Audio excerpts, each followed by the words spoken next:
an example. When I was at CNN, I was very young and I'd gotten there very early. And it was apparent that there were the A players, and I was just, a cub reporter.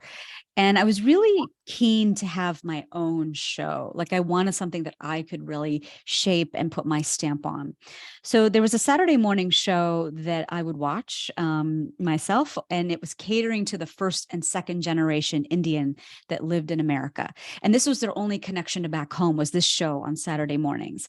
And I thought, I would love to host that show. The gist of the show was all of the upcoming movies from the Bollywood film industry, which is very prolific.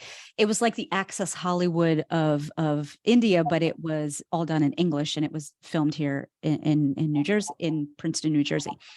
And so I cold called the producer one day and I said, "Hey, if you ever need someone to fill in, I would love to be your fill in." And he's like, "You're already on CNN. Like, why would you want to, why would you want to host my show?"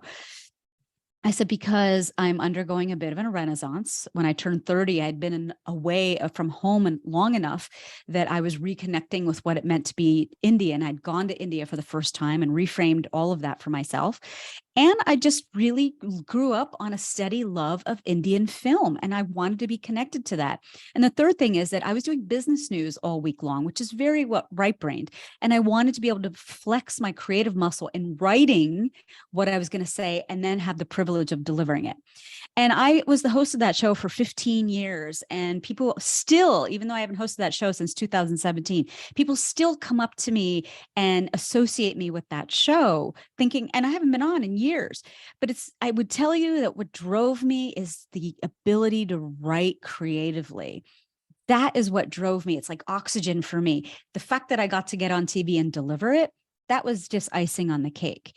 And so there were so many women that came in through the years that wanted my job. And I think that that was why I had the job, is because I wasn't